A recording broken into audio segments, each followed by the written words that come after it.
Welcome everybody, it's Peps here, and tonight I have your 2021 Sydney Swans season preview. And tonight have I scoured the beautiful wet sands of New South Wales to get Dave from the True Bloods podcast to talk to me about the beautiful Swans. Will they be flying into September action, or will they be just sitting at the bottom of the ladder similar to 2020? We'll find out this and more. But first and foremost, Dave from True Bloods, welcome to Lace Out. G'day, Peps. Thanks for having us, mate. Looking forward to, digging into the Swannies list. I must say, mate, I am from Melbourne, so that's probably why you found a Swannies supporter. There we go, mate. Now, are we talking former South Melbourne into the Swans, or it's just been Swans for you? Nah, exactly right, mate. So the grandparents were old South Melbourne supporters, so they followed them up to Sydney in 81, I think it was. So they got me on board and been a Swanee ever since, mate. So haven't looked back. Is it one of those things that you've just embraced them, or they bought you your first football jumper? This is yours, mate, Dave. Embrace this club, or you really haven't got much choice in barracking for anybody else. Yeah, well, it's funny in my close family, I've got my parents are different supporters. Dad goes for the Saints, and my mum and my sister are Geelong. Sack them both. Sack them all. Exactly. And my grandparents were Sydney along with my uncle, so they sort of got me on board. And look, I'm pretty happy with that choice. Geelong's won a few flags there, mate. But, Swans probably been up there with the top two teams in the last 20 years. So I'm not complaining, mate, whatsoever. You, for a club that was on its knees in the 80s, to move up to Sydney and just for what you've done up there, when Sydney's flying, there is no better place to be than the SCG. That joint is packed out. It's a party atmosphere. The whole town loves a winner. But unfortunately in 2020, we couldn't really say that because it was spent down the bottom of the ladder for predominantly most of the year. If we look at it, finished 16th, 5-12 record, finishing up with a percentage of 82.64. It wasn't the normal Sydney that we've come to expect. Like, there was a season a number of years ago where you started off 0-6 and you made the finals by winning 14 of the last 16. 2016, mate, will never be forgotten. Will never be forgotten, because they did some statistics today and said if you're 0-2, the chances of making the finals after that is like 8%. And eight of the clubs out of 0 at the moment play each other this week. So there's going to be 4 clubs sitting on 0-2, and a couple of those, like Carlton, Collingwood, are going to be going up against each other. One of them is going to be in a bad spot for the rest of 2021. But what happened in 2020 for like I said, for the club to have such a drop in form, in results, just everything across the board? We know Buddy was injured, and we'll get on to him shortly. What was it from your eyes that caused such a dramatic downfall just for last year? Yeah, look, obviously 2020 being, a pretty tough year for everyone with COVID. And I think if you weren't, you've got the core group sort of already set up, like your Richmonds and your Geelongs fighting it up at the top. If you were, playing outside, your home city, like obviously didn't play a game in Sydney last year. And normally the SCG has been quite a fortress, but that's sort of something that's dropped off in the last couple of years as well. I think we've finished 3 years out in the bottom 4 now. And as we sort of touched on in our podcast, it's time now for, your bottom 5 players every year. That's what sort of makes you competitive, I feel. Every team's going to get injuries. Everyone's going to come up against adversity, and it's those bottom 5 players that get you through. And I think, we've got, that core group of players who have 30 to 50 games now. Your Rowbottom's got 30 games. Your Blakey has got 30 games. Your Ollie Florence got 50 games now. So 71, who's counting? Yeah. They're the players who I think are going to help us sort of get through, what has been a tough 3 years for the club. There's no doubt about that. But I think last year, it's just a bit of a combination of being a young side. And I think on the weekend we were the second youngest side out there, and have a good win against like we did on Brisbane, at Brisbane. I'm sure we'll touch on that later, but I think it's just all starting to come together now. Yeah. Look, you mentioned a lot of your kids, and I do this for every club, and I had a little bit of a look at the age profile. I do it a bit different from everybody else. I go from who's above 28 and who's played less than 10 games, because I think that's a bit of a mix. I actually thought your list would have been a little bit older. You had 9 over 28. Okay. Yeah. So, and we're talking, if you look at some of these names, Franklin, Kennedy, Parker, Rampy, Lloyd, Reed, they're top of the food chain. Actually, it's top. Yeah, they're your oldest. Who haven't a Tom Hickey's in there, but he's just come to the club as well too. Just come to the club. Sam Naismith, Sam Gray. You've got on a rookie, and like I said, Callum Sinclair. So you've got some high quality names at that end of the scale. But then if you have a look at from the games perspective, you've got 14 that have played 10 games and under, and some of those names: Justin McInerney, Dylan Stevens, Matthew Ling, Chad Warner. And if we talk about a couple that rocked up on the weekend, don't know if you've heard about them, but Errol Goulden and Logan McDonald. Jeez, I tell you what, like the future is bright up there in Sydney. And it is, mate. And look, we've been blowing the trumpet for a long time now, and the last 2 years has been frustrating to watch. And if you really watch the Swans close, we'll rock up for a quarter, every 2 or 3 weeks, and we play some of the best football that anyone's seen in the last 2 or 3 years. And I think, as we saw on the weekend, we sort of put it together for 4 quarters. We talk about a 4-quarter performance all the time for Sydney, and I can only say we've done it a handful of times in the past 5 years. It's been tough sort of since that, 2018 season. But look, it's encouraging signs early, and we do have those young players. And you have a look on the weekend, Will Hayward doesn't get a game in the Sydney Swans team. He's been one of our stars and shining lights. Probably, a bit of a down season last season. I'll just interrupt that, but when you say a down season, he's not the only one. Look, almost last year, if you had a good season last year, that was the anomaly. There was so many players who had down seasons across the board, because there's a number of factors involved too. So if Will Hayward can't get a game at the moment for the Swans, it's actually a good thing. It's a good thing for him, because it means that he's actually got a challenge for a position, but it also means that the club's in a stronger position as well too. So it's just one of those. I could go through all 18 clubs, and everyone that we've spoken to could say they had a bad year, they had a bad year, they had a bad year. It's how they rebound from it, but as a club, has they rebounded? And I think some clubs probably got stronger in the hubs collectively as well too. And maybe the Swans have reaped that as well. Yeah, I think obviously that bond and stuff that they would got in the hub would have been good. And we got thrown around a little bit too. We had to go to Perth, up to the Gold Coast and up to the Northern Territory. It wasn't like we were in the Gold Coast for, 8-10 weeks like some clubs were. So we did get thrown around a little bit. So I think that reflects with our year last year. But look, I haven't got the stats in front of me, but I think we were in a lot of games last year, and just sort of, you win a few more of those, and, you're not talking about a bottom 4 side. But I think on paper, you can definitely look at our young kids. They're some of the best young crop going around. There's no doubt about that.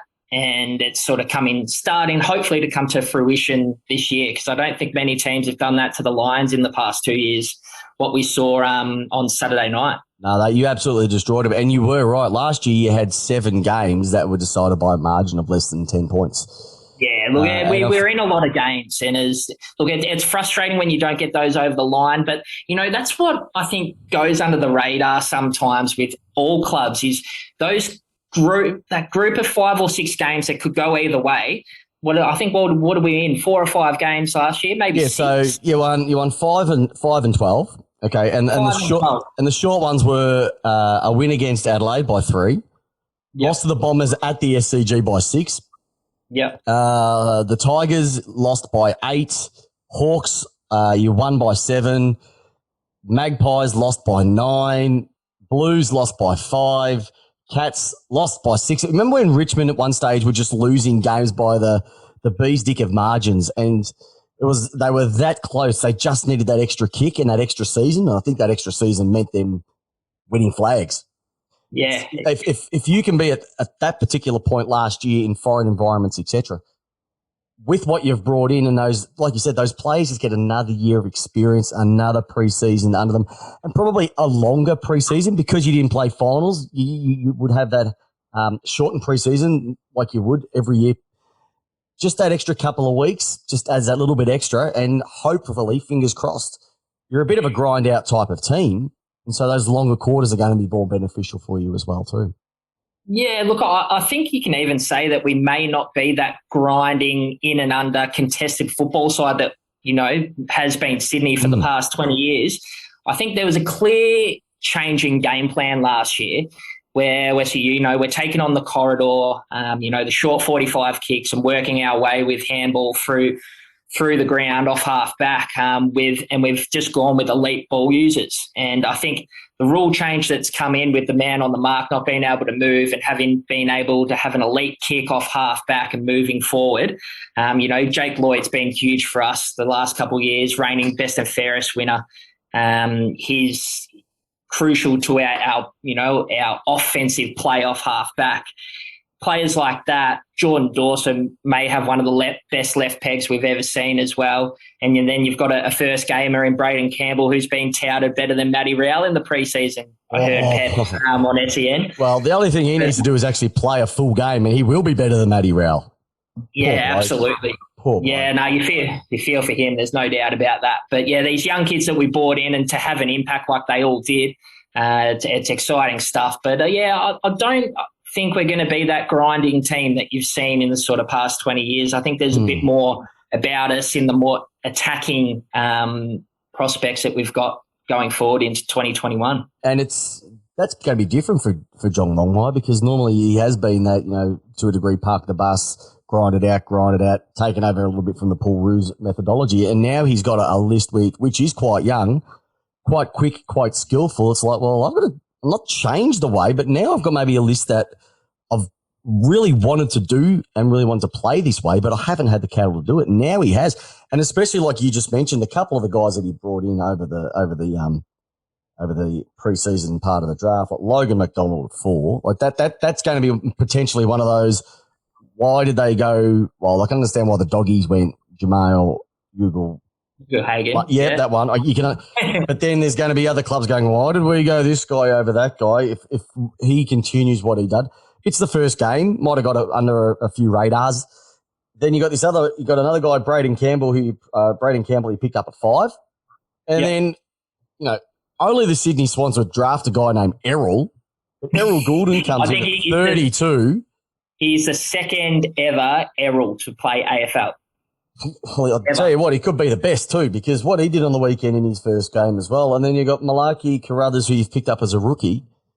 Like you get 4 picks, you've already nailed 2 of them. Like there's drafts where clubs struggle to nail 1, and they might have 4 or 5 picks. You've nailed 2, and they've shown it against a quality team in Brisbane.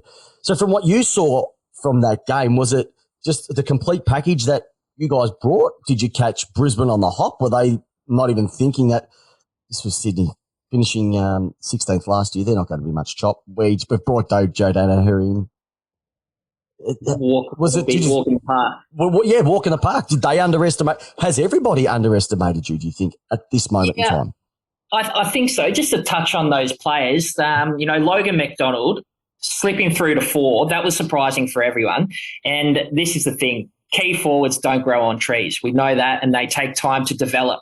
But this guy's been playing in the waffle senior footy for a couple of years, so he's up against those hardened bodies. He's ready to go. And the 2 games he's played, Peps, the preseason game against GWS, mate, he came on at halftime and completely changed the dynamic of our forward line. We had a key target. And he's ready to go, kick the goal in the first quarter. He's got a big boot on him. He can kick it from outside 50, and we've seen what his hands are like. There's greasy conditions up there at the Gabba, the Gabatoir, as we like to say on True Bloods. I call it the Jab of the Hut. The Jab of the Hut, yeah, because it can be an absolute sweatbox up there. Yeah, and a bit of a fortress up there too. But it's just amazing to see normally, you know, those key forwards take a couple of years to come good, but I think this guy's going to be good straight away and be making an impact. And Sydney's been crying out for that for years, and especially last 2 years, hardly have Buddy out on the field. And for a start, he has never been the big contested marking player.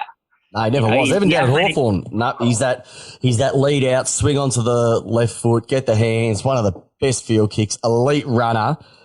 And to think he's only 56 goals or something away from 1,000. Like, I think everybody just wants him to get to that because it'll never happen again. So we've got to get this guy across. You've got 2 seasons. He only has to kick 30-ish every season from now on. Fingers crossed he can do it too. But he's an absolute beast. Yeah. Yeah, he's gonna have Buddy as a mentor. I don't think there's a better one in the game. So I think that's just gonna help his game come on, 110%.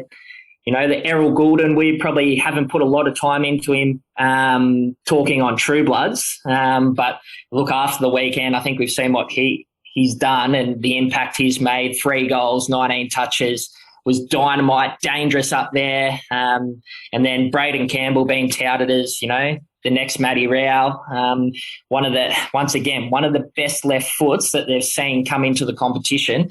And I think this is where we're going. And the rule change with the standing on the mark, I think it's just going to open up our ball use and having these elite kicks just to open sides up and, hit forward targets. And on the weekend, I think we had 23 marks inside forward 50 or something ludicrous like that. You've never heard a stat like that before. And, it's the first time we've kicked, 120 points in 6 years or something like that. So it's exciting time.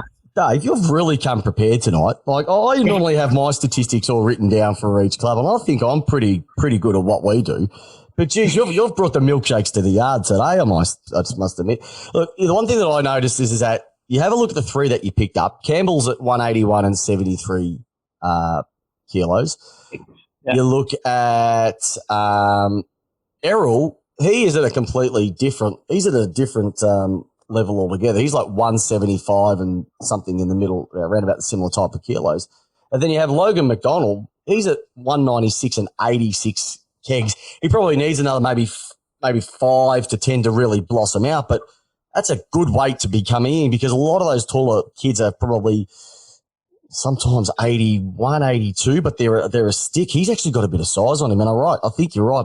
He hasn't just played waffle footy, having to play against bodies of similar size. He knows how to use his body against it rather than play against kids, come against these bigger backs, and they're just like, I'm not used to this being outmarked, out-hustled.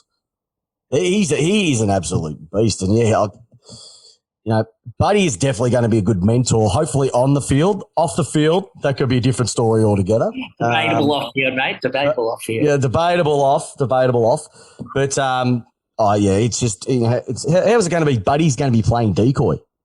Yeah, exactly right. And I think Logan McDonald just looks like natural footballer, mate. It's, it's key forwards, it's one of the hardest positions. You've got to know those leading patterns. You've got to know where to go and how to protect your body going up for that mark. It's you can't teach that type of stuff. And I think he's already got that, which is it's exciting, mate. It's as excited as I've been about a player in a long time. And it's also not just the leading, but you get ridiculed to the cows come home because if you're a backman and you don't have a kick, but you stop your man, you've done your job. If you're a forward and you're not kicking goals regularly, because that's where they call that, that's why, Gary Lyon's nickname was Dollars, because they're the ones that generate the cash. They're the ones that get paid the big bucks. You look at all the highest paid players up until the midfielders really have taken over. They were the forwards, Dunstall, Lockett, Ablett, Richo, you name it. We could just keep going. Franklin. They're the ones that have taken all the cash. They cop it because they've got to deliver week in, week out. So, it's only 1 week. It's only a small sample size. But now, there's a couple of people I just want to quickly touch on before we move forward. One name that I want to talk about is Jake Lloyd. He was your BNF, obviously, last year, winning the Bob Skilton medal. You then have just Mr. Reliable Luke Parker, who I must say last year he did get me across in a multi, which was a little bit okay for me. So, have a lot of time. Absolutely, mate. I'll just have on Parks, mate. If he was playing in Melbourne, he would be an A+ elite midfielder, but he's just not talked about in the same vein as, the guys down here. But what he's done for our club and leadership-wise and everything like that, mate. He's been huge. He has absolutely been huge. But I reckon the guy who had the best season for you all, funny enough, was actually Tom Papley. Like, the way he carried himself through that entire year, because you remember he wanted to come down to Melbourne and leave the Swans. Didn't get the trade. The trade didn't get through, and then he could have just, played with the tail between his legs, but he went no. And at one stage, he was leading the Coleman for a good portion of the season as well too, and then probably slipped off a little bit. But just for what he was able to produce in a team that was sitting so lowly on the ladder, was a phenomenal effort, and it rewarded him by finishing third in that BNF. So, just your opinion on both Lloyd and Papley, and how much their input has been. Not just last year, but moving forward, can you see? Yeah, look, to touch on Peps, it was huge to keep him. Absolutely huge, because as you know, we're talking about forwards, like key forwards. Good small forwards are as hard to find, who are relatively consistent.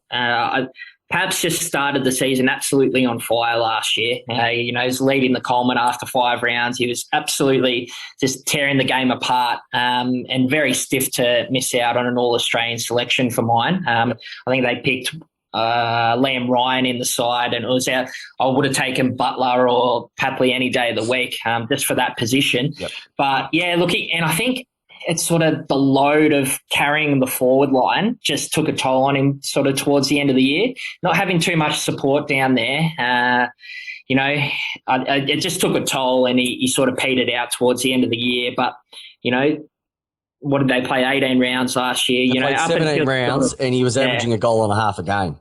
Yeah, exactly right. And I think he had a couple of donut games in there towards the end of the year. There's no doubt. But yeah, mate, his first half of the season was absolutely electric, and we're very happy to sort of keep him. And he seems to get along with the boys really well, and I think he's a bit more settled in his home life now. There was actually an interesting podcast. I don't know if you've heard of it, Dylan Friends with Dylan Buckley. He former player for the Blues and GWS. Interviewed Tom Papley, and he sort of touched a bit on his home life, just some of the troubles that he's had, and his dad actually has bipolar disorder, and sort of that took a bit of a toll on him, I think, and wanted to go back to Melbourne to be closer to his dad, sort of mend his relationship with his old man. But looks like they've sorted things out, and his missus seems to be getting up to Sydney a bit more as well. She works down in Melbourne. So hopefully all things point to perhaps staying at the club. But yeah, very important player for the Swannies, no doubt. And Jake Lloyd was the other one. Obviously huge for the Swannies. I think, look, I'm not going to lie, he gets all that cheap ball off half back, and it's, someone has to get it. That's the thing. Someone has to get it. And if you're an elite user by foot, and 9 times out of 10 he's making the right decisions, he's one of the most reliable players we have. So more than happy to go to Lloydie every time, and his distribution off half back can't be underestimated. And he's one of the elite players in the comp, I think. I think he's going very well. And you were exactly right with Papley as well too. So he had a fantastic season last year, but he fizzed out. Like in his last 9 games for the year, he only kicked 7 goals. Yeah, exactly. So if the toll on him, like it was, if you stop Papley, you virtually stop Sydney, and that's pretty much what happened after that point in time too. Yeah, and then look, we've just been struggling for forward structure, I feel, and look, we're sort of, Sam Reid gets a little bit of a bake on our podcast, but he's been around a long time, and he was on some serious money there. Signed a big 5-year deal for the Swans, and I just don't think he's delivered. As a key forward should. On the weekend, he kicked a couple goals, and, I think he only had about 6 touches. But, if he does it, and it's good for him to be nailing those set shots and kicking those goals, that's important. But, if he doesn't kick those goals, 6 touches as a key forward, not showing anything, it's not good enough. But, it gets a C plus score for, the game on the weekend. But I think he could be one of the ones in danger with Buddy coming back. Probably Hayden McLean's probably the other one who may go out of the side to get Buddy back in. But, it'll be interesting to see what happens with selection on the weekend. But, Well, it will be because I'll be getting into that very, very shortly about who do you think could be the breakout and the breakdown for 2021. Look, I could sit here all night and just go through some of these names. Like Dane Rampy, my goodness gracious. Like, talk about Buddy holding up a forward line. He's held up the back line for the last number of years. You've got JPK, number 12, probably one of the finest midfielders that Sydney's ever had and just ever consistent. I think a bit of father time. He's hitting game 259 259 at the moment. So he's 41 away from 300. So you're probably looking at, 2+ seasons. Will he get another 2+ seasons? I don't know when he's contracted up to. You could almost look at the twins, which, very, very similar. Isaac Heaney and Callum Mills. Like, they're just two young bulls. What Heaney did on the weekend was, like, he's just getting better and better. Like, we know he's a good player, but he just, where do you want to play him? If you want to play him down back, he'll stop someone and intercept. If you want to play him through the midfield, he'll rack them up and give you quality service. Or if you throw him down forward, you guarantee him kicking not just a couple, but sometimes 4s and 5s. He is a forward that you look and go, Jesus, I know he's good, but I didn't know he was that good. Is he another one that just doesn't get enough kudos in the Melbourne environment?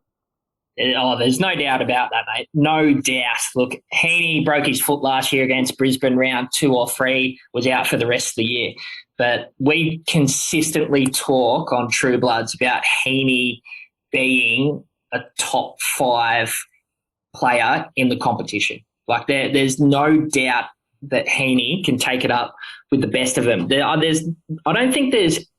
Look, I can't think of anyone off the top of my head, but not too many players can go forward, kick 3 or 4 goals, win their own ball, playing as a genuine midfielder, and then be the man who's sent back when it turns to shit up back. He can do everything, and he's insane. He's a great mark overhead, and, he's a good kick of the footy too. So he's definitely one that he's got to get the continuity in his game going forward to stay on the park, and also, just keep hitting that scoreboard as well, I feel. Now, I have to ask you this as well too, because we have got no idea how you do this down in Melbourne, right? Your Sydney Academy, clubs have academies left, right and centre. What is it in your water? Like, do you give them the mutant X gene? Do you feed them something that, it's approved by WADA and ASADA, but it's just you can't get in any other state? Is it the water? Is it the access to fireworks that they can get in Canberra? What is it that you just happen to just produce young kids to come out of the academy year after year, where there's just some that have an academy just to access a couple of the picks a little bit earlier? Like, what is it that your club, is it the culture? Is it the place itself? Is it, I don't know. Give us some insight, because other clubs sitting going, how do they do it?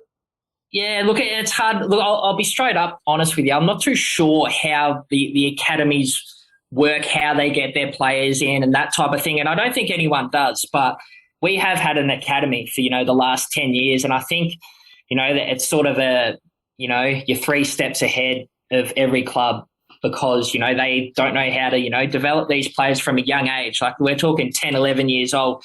Like Errol Goulden and Braden Campbell, they've been there since they were 12.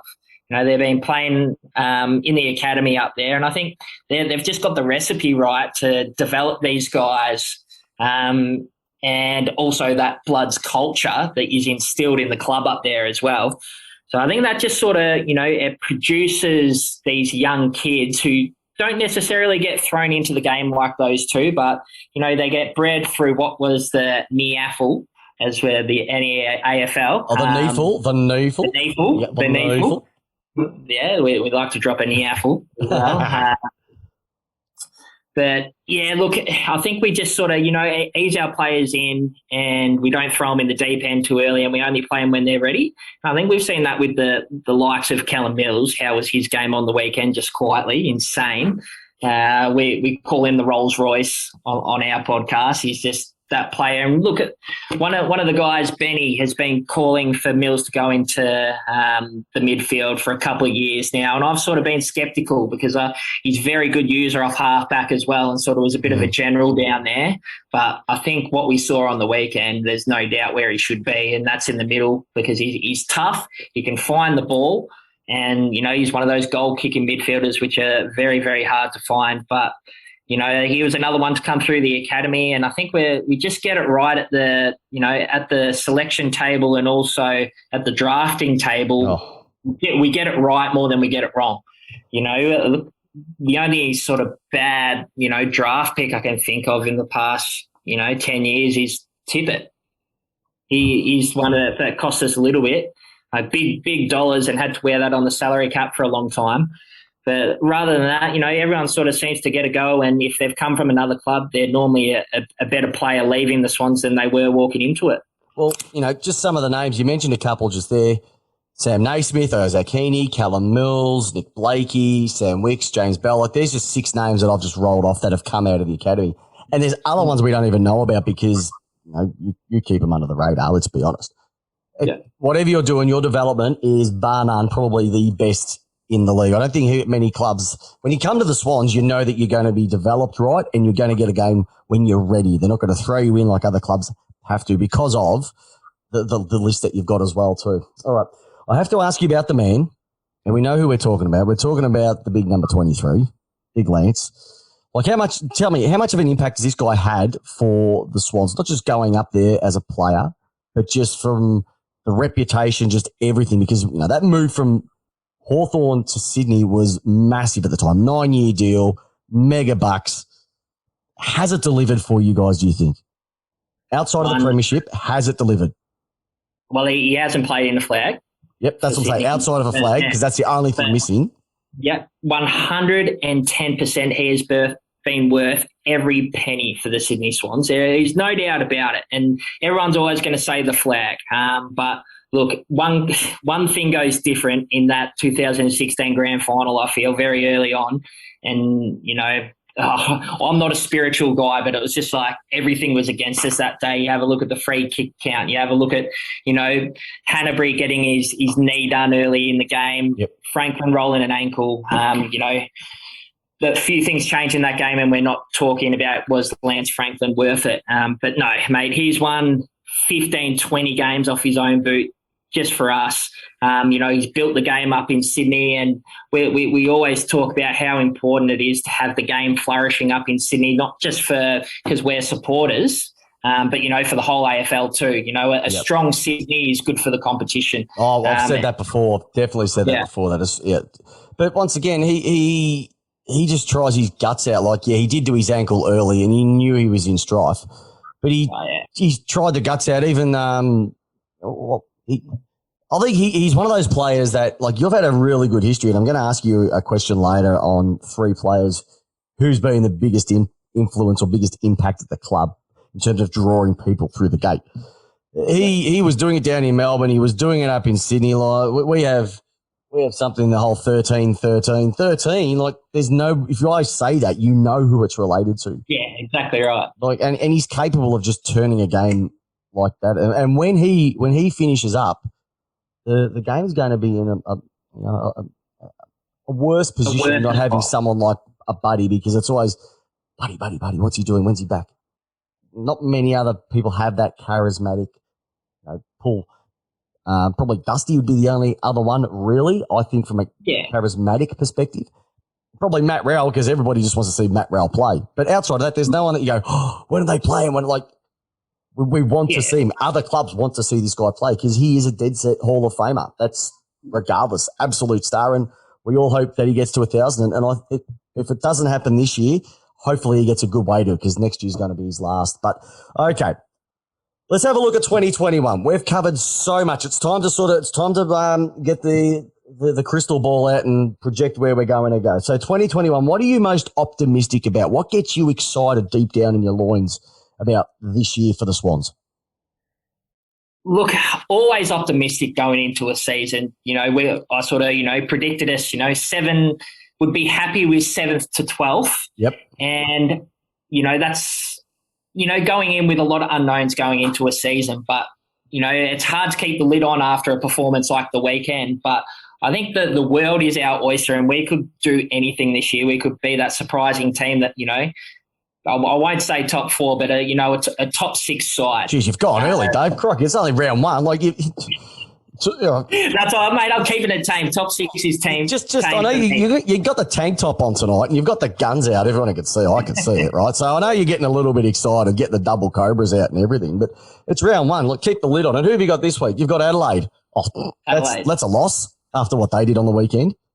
I don't know. Geelong was coming back hard, mate, from what I saw. No, they took the foot off. Nixie just decided to take the foot off the gas a little bit and just decided to even up the game because, let's be honest, Dad's Army had no chance of beating Adelaide after the start that they got. But yeah, that's it. Well, yeah, I think, mate. Look, it's how good our young players can be and for how long. Young sides are inconsistent, and we know that. So, hopefully these 3 that have sort of come in. They can sort of be managed through the season a little bit. Buddy's going to be managed, I think Horse said today, John Longmire. So, he's not going to play every game this year, even if his body is fit. So we know that going in. But, as I touched on, it's going to be, the Blakeys, the O'Flows, Haywood, if he gets it into the side. That these guys are the ones that are going to get us through that season. They need to take their B game up to that A game to be able to, for us to be competitive, if we made it through to September. Yeah, and more importantly, they're the ones that win your flags. It's your bottom 6 that win your grand finals. If you have a look, like if I said Mitch Morton, Mitch Morton, who Snaps Morton, like he was a bottom 6 player at Sydney. Let's be honest. Yeah, there's no doubt. He got you across the line in that 2012 grand final. Like, snaps Morton. Like, that he doesn't care. He's got a premiership medal around his neck. Got so much ridicule, he doesn't care. But you've actually got a really good run. Your first 6 games, like we said, we had the one on the weekend against Brisbane, which I no one did. No one did. we tipped them by 2 goals, but only because you have to. You've got a beautiful run into the next week. You've got Adelaide. Then that flows into Richmond at the G, so that's going to be a nice test for yourselves.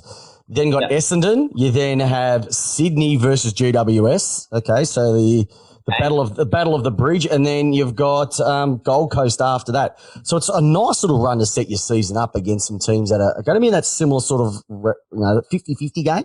Like you mentioned, that 7 to 12 range. And they're the biggest games, Peps. When you've got a side on that equal pegging as you, as they say, it's the old 8-point game. But, GWS weren't too impressive against a depleted St Kilda on the weekend. I don't think Gold Coast are going to improve too much myself. Tigers are still the ones to beat. But generally, we're pretty competitive against the Tigers. Our brand of footy this year, I think, will I'm pretty excited to get to the G in a couple of weeks, that's for sure. But I think we can just take it up to those sides, and that it'll be interesting to test ourselves to see where we actually are, whether it was sort of, a bit of a once-off performance against Brisbane, or we are, a competitive beast of a side this year. Yeah, I think you're a competitive beast, I must admit. You're, champion data. I've said it on everyone. We take that with a grain of salt. Yeah. I've given you the 11th hardest draw, so that's a really good spot to be in. You only play St Kilda, Geelong, Fremantle, Gold Coast and Essendon twice. And out of that, there is no reason why you couldn't win all 10 of those, to be honest. Yeah, well, if you win all 10 of those, you only need another 4 wins for the rest of the season to slot you in that upper 5 to 6, and anything else after that's going to get you top 4.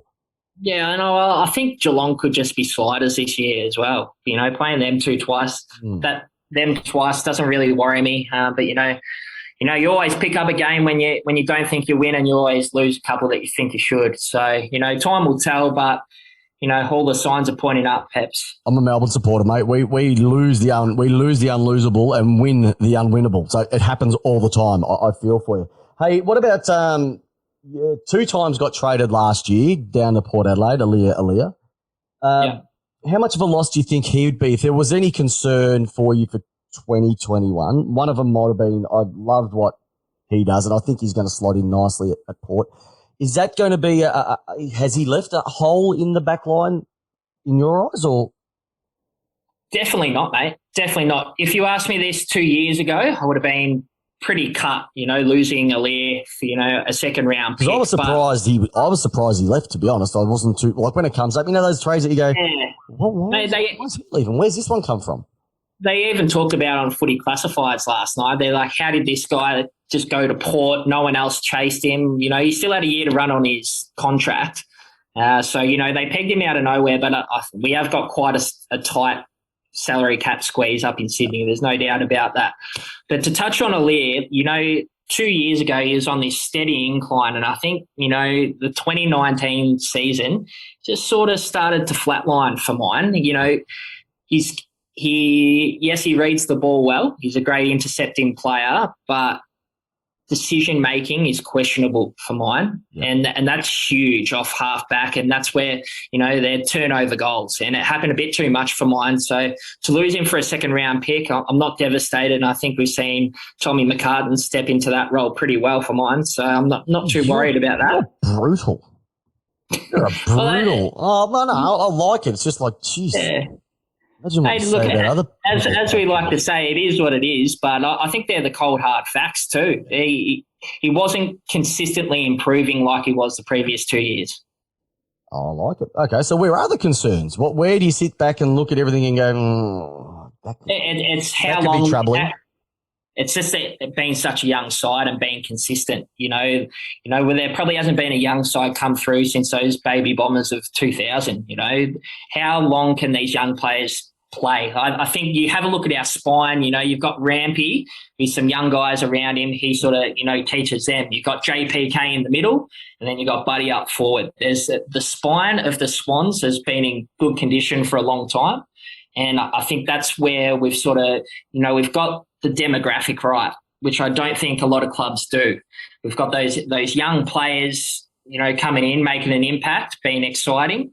We've got those guys who are, 22 now, who have those 30 to 50 games in. And then we've got those old wise heads as well, mate. So, it was probably young talent was our problem a few years ago, but I think that's sorted itself out now, and I think that we'll start to see some, fruits of the hard times we've done in the last 3 years, finishing in the bottom four. Yeah. Now, like I said, the only concern that I would have, and I thought it'd be earlier, but as you said, it would be having a younger list going back to full-length quarters and having those extra 5 games so you need to really bank those early wins, because we've seen it's happened to those younger teams. It's happened to GWS. It's happened to Gold Coast. It's happened to a number where the last probably half a dozen games they tend to peter out because the season just gets way too long.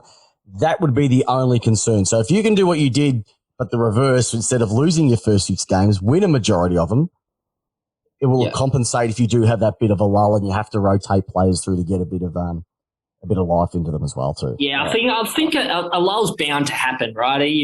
Losing a couple of games, especially if we were in contention sort of coming into September, losing those couple of games just, it resets the focus. I feel you don't want to be cruising through a season, winning majority of your games and not being really tested. I would like to, see the young guys hold on for as long as they can. But I think we may manage them too. They'll, a squad wins, premierships.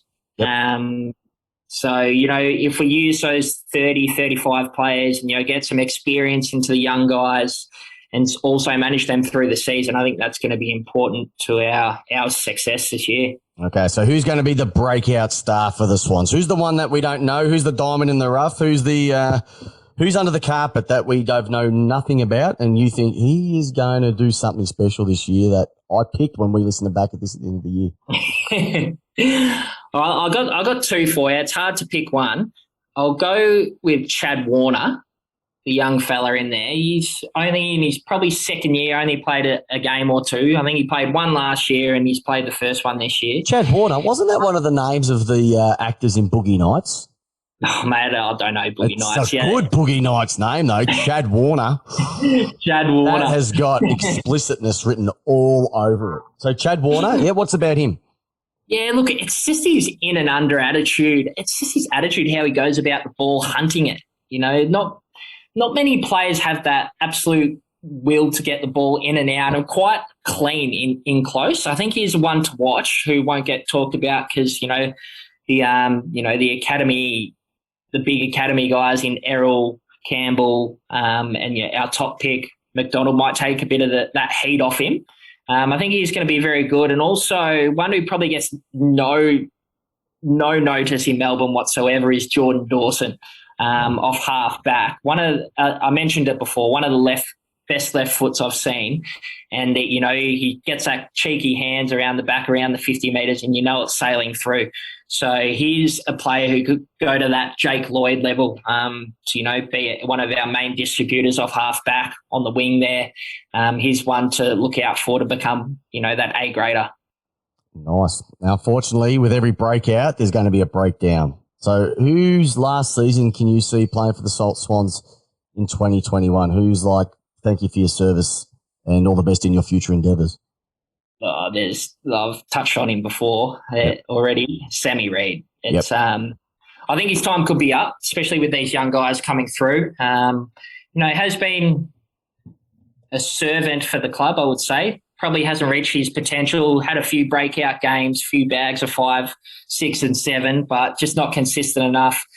Consistently runs under the ball too much, which is so frustrating to watch. As being a previous forward myself, it's just like that's what you pride your game on is getting to as many contests as you can, and running under the ball, you're out of it straight away. I think that just happens a bit too much, and I think with Logan McDonald coming through, his spot could be in jeopardy. Well, I now understand. Like on Peps, your Zoom name as it's come through is Dave. Bags Backstart. Now I understand what Bags represents is what you used to do on weekends playing footy as a forward. Alrighty, so where are the Swans going to finish in 2021? Where can you see a ladder position? Once again, let's get on the reality bus and there are some teams that can go first, but from a Swans perspective, where do you think that you're going to pop it into this year? I think, and honestly, it has sort of changed a position or two after the weekend. I didn't think we had that sort of football in us. I think anywhere from 6 to 10 would be fantastic, and then to really go bang next year. But anywhere from 6 to 10, I would predict, because these young players can be inconsistent, and we are very young. We're the second youngest team out there on the weekend. So, but there's a lot of talent there too. So lot of talent. So, look, it wouldn't surprise me if you finished in the top 8 after, once again, one round. Yeah. But it wouldn't surprise me if you finished as low as, definitely not as low as last year. Yeah. 10th, I reckon. 10th to 12, because it's almost like, if for anybody who hasn't seen it, I think it's called Drive to Survive, the Formula One documentary on Netflix. And it's really interesting because, the Mercedes group is so far in front. That's your Port Adelaides, that's your Richmonds, etc. You don't worry about that. All the stuff that happens is in the mid-tier racing. Exactly. It's exactly the same with the AFL. It's the mid-tier stuff between, you're right, 6 to 12. Like, there's only 2 spots available. Yeah. And you've got to squeeze like 7, 8 teams in there. Like it's those 50-50 games which are the exciting ones. 100%, mate. 100%. And look, who knows what the season holds, but it's bloody exciting to see what we did on the weekend. Hopefully we can hold on and, play some really good footy, and, to make that 8 would be sensational, and it's a pretty quick turnaround. You can't keep the Swans down for too long. We like the Swans, let's be honest. If you don't like, there's other clubs there's clubs you can hate, like the Spies. Swans isn't one of them as well. All right. So, if it's not going to be the Swans, let's put the Agates on the chopping board. We've had a lot of feedback from all the podcasts that we've rolled out, all the season previews, getting their eyes on the prize. So if it's not going to be the Swans, of course, who do you see taking out the 2021 premiership? Look, after the pre-season and last year, I see Port Adelaide as a pretty strong side. Going into this year, there's no doubt. you know, I talked about it with the Swans, but the spine's pretty important. You know, they've got Aaliyah in there, they've got Jonas, they've got Boak, Robbie Gray, not Westhoff. Who's the Charlie? Charlie Dixon. Charlie Dixon up forward. You know, it's all about. He's scary. He's just scary. Those tats, mohair, everything. Yeah, he was the best big forward in the game last year. And I think when you get your spine sorted out, everything sort of, you know, works itself out after that. So I think they're going to be a bloody hard team to beat this year. Yeah, it's been a very popular opinion amongst all the podcasters who I've rolled this out with as well too. So they just look primed. I think they've learned from last year and they've actually added to their squad. Having Aaliyah down there, just, you know, replaces Westhoff down there, younger version. And then you bring Fantasia or Dario in. He hasn't been impressive. Oh, it's just sensational. Perfect for what they needed on that fast Adelaide deck. Like, goodness gracious, sitting at Dixon's feet. He just looks happy. Looks like he didn't have it. Listen to him. I think one thing that is important is to, you know, face some adversity. And, you know, they've lost, you know, a couple of prelims now, I think maybe. So I think they're, you know, those players like Boak and, you know, Robbie Gray, those guys who sort of, you know, starting to get a little bit older now. This is their chance to win a flag. So I think, you know, they may be ready to go bang this year. Yeah, and those three young kids, we keep going on about them, like that they brought in a couple of drafts ago, have just been sensational for them. And you're right, they've got the experience, they've got a bit of youth. They've just their profile across the board is right, and I think Ken Hinckley's had to go through the bad times to reap in the good times as well. Who's your Brownlow pick if you had to pick one at this particular moment in time? Brownlow pick. Now, it's hard to don't pick a key forward and don't pick a key backman because they don't get votes. They don't poll, mate. They definitely don't poll. Don't waste your time. Look, someone like the Bond, Bond and Pally. Another popular one, yep. What you guys got. Guys know your stuff. Yep. But, you know, he's going to have a lot of players taking votes off him in that midfield, which could be, you know, one of the best we've seen in a long time, that midfield for the Doggies. It's gorgeous, isn't it? Yep. It is. Gorgeous. The way they play. Good looking, but they are gorgeous the way they play. That's it. And I'd love to see someone like a Paddy Cripps win one. That'd be good.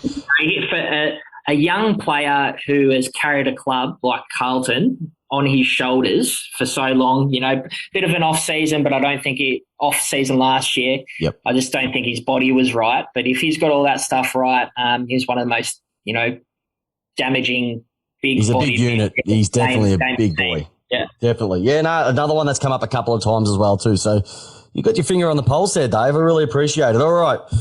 Here's some quick hands for you. You don't know these questions because I deliberately pull these ones so you have an idea. So pretty stock standard, just go with what your heart is. Okay. So who you can only pick one of these, Kelly or Goods? Gee, some vintage Paul Kelly. Yeah, vintage at their best, Paul Kelly or Goods?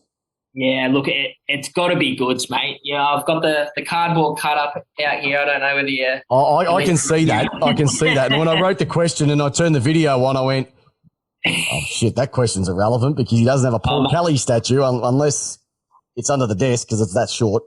You know, Paul Kelly won the one Brownlow, but, you know, Goodsy's won two. And I think Goodsy's one of the only players, I think Pavlich may have done it, and Goods to have made the All-Australian side is both a backman, a midfielder, and a forward. So I think that speaks volumes. Yep. So, yeah, Goods for me. All right. Who's been the biggest draw card out of these three from the Swans? And if you want to put them in an order, go ahead and do so. Kappa, Lockett, Franklin. Geez, look, I'm what am I, 28 now? So, you know, probably didn't see Kappa in his prime. Lockett was my hero growing up. And Buddy, geez, through the gates, from what I hear, actually Diesel Williams was on SEN this morning. I heard that, yeah. I heard it was a ripping interview. If you can ever get a chance to listen to it, get on the SEN website and listen to it. It was tears down your face stuff. It was that funny. Yeah, it was pisser. But I think Kappa may have drawn that many people through the gates up there in Sydney in that time, when it was, the club was nothing. So I think probably for the impact of the club, I would have to put Kappa on top. Yep. Followed by, these two are hard to split. Now, I can't split them. You're not going to split them? Lockett was absolutely huge in a time, where the club was struggling as well. So Lockett was huge, getting people, kicking hundreds of goals at a time every season. Absolutely massive, and, Buddy, the modern-day player. So I'm going to have those two on an equal I reckon it's a good idea, because when Tony listens to this, he's not going to be knocking on your door. Why'd you put me at 3? But I simply went, I did go Kappa first. Simply this. Yeah. Like, don't you hear people taking speckies, playing kick to kick and yelling out, lock it, or locking out, Buddy, it's Kappa. And that's iconic. All right. Yeah. From a coaching perspective, Paul Roos or John Longmire? I think, gee whiz, that is tough. Yeah. Roos did so much for the club. He was a bit of an innovator, changed the way the game was played. In general, found a way to win a flag as the Ugly Ducklings in 05 and won a flag. And then you got Horse, who probably, maybe had a bit more cattle in, 2012 and won a flag. Going on that, I'm going to have to go Roos, because I think John Longmire struggles for a bit of plan B, plan C action sometimes, and we're pretty critical sometimes of it on True Bloods. So for that reason, I'm going to go Roos just ahead of Horse. But, if Horse won another flag, he would trump Roos. He had big shoes to fill. Like, he had the perfect he was the perfect understudy.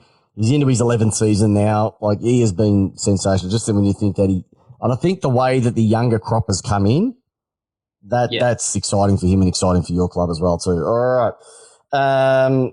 From the best player that you've seen live for the Swans. Best player live. Barry Hall in his prime was pretty good. What about Barry? Yes. Barry Hall, look, just sort of, getting a player from, coming from Melbourne to the Swans as a marquee player. He tore apart some games, won some games off his own boot, but he's the best player. You have a really good record of getting, like, gun forwards from other clubs. It's the ones that just want to escape the public eye, go up to Sydney, and they just flourish. Yeah. All right. If you could pick one player from any other team right now and slot them into the Swans team, who would it be? Well, it's got to be Dusty, doesn't it? Dusty? He's the best. Yeah, he's the best player in the comp by far, best finals player we've ever seen. And that's something I hold really high. He's playing well in big games, and he's done it 3 times every time he's played a grand final. And it's something I despise when someone can't perform in a big game. Former Swans player Gary Rowan gets a lot of kudos for being a good player, but doesn't rock up when he's when it's game time. He's putrid when it comes to finals. First player to drop. And look, we would know what it takes to play finals. Being gun footballers that we were, we dominated at the pointy end of the season. Year after. Mate, we know that. We know that. I'll have to show you my under-14s grand final, mate. It's pretty impressive. I'll show you my under-16s prelim. 2 of the greatest goals you'll ever see. And last but not least, there's 2 flags. You've got your 205 and you've got your 212, sorry. Yeah. Which one was the better one? Which is the one that you go, that's the one? I've got a feeling I know what the answer is, because it might be hanging up on your wall. Yeah, contrary to that, I think 05, just coming from a personal point of view, 05 I was probably a bit young to appreciate it. What was I back in 05? I was 13 years old. And you don't really know what a flag is. It's tough seeing, two premierships by the age of 28. It's tough, isn't it? Try trying none in 45 years. I know, mate. I know. And I know how lucky I am. You don't know, all right? No, you don't know. And the St Kilda supporters are with me too.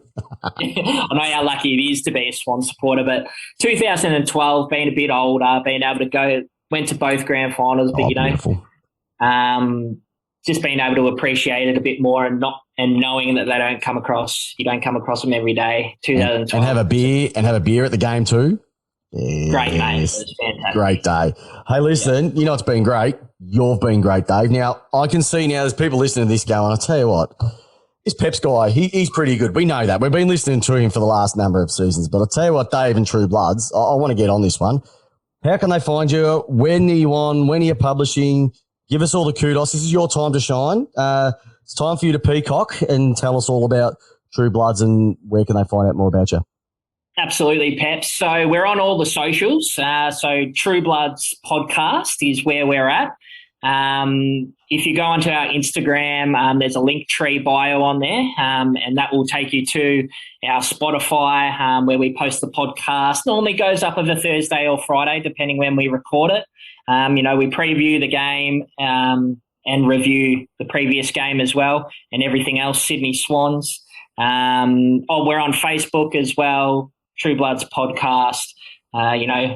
Put up a post. We love posting a social question. Love for you guys to engage with us, and appreciate having us on, Peps. It's been good, mate. And what I'll do is I'll put all those links in the podcast notes as well too. So, look, every day or every guest I ask this, the last question, and it's just simply this, Dave, and you'll probably know the answer when you see it. It's Dave from True Bloods. Tell me, mate, how do you want your footy? We can't read it, mate. It says I want it lace out. I forgot to tell you at the start of the episode. You can re-record that if you want. Oh, don't worry about it. I know that you want it lace out, but look, you're mate, I love it lace out, mate. Right here. There we go. Here. We got it in. Look, you're an absolute star, mate. I really appreciate it. Like I just said, for everybody, I know a lot of Swan supporters out here. They've been asking, when are you doing ours? Well, you've got yours, and like Dave said over the time that we've had together, I think you are in an absolute sweet spot with your older and your younger, and I wish you and the Swans nothing but success for 2021 and also for True Bloods because, by God, you guys, you're the nice guys of the AFL and we actually like you too. So on behalf of everybody, there is your Sydney Swans 2021 season preview. I'm Peps.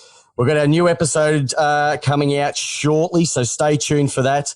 But more importantly, Dave, all the best for the season, and to everybody, have a great night. Thanks for listening to our latest episode. If you haven't done so already, make sure to subscribe, rate, and leave a review on iTunes. I'm your host, Chris Pepper, and with Jamie Wallace, we give you your footy how you want it. Peace out.